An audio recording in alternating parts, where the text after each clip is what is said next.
তো সকলকে good morning. এখন বাজে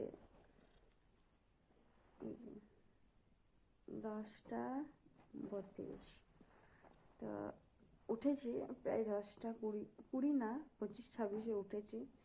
5 মিনিট লেট খাওয়া বিছানা।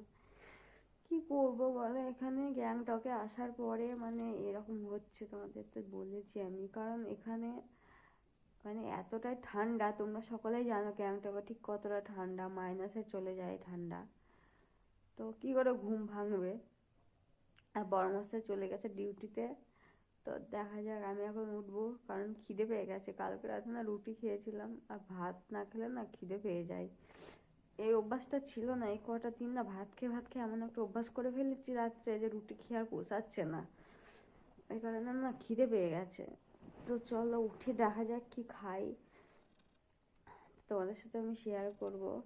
তো চলো ওঠা যাক।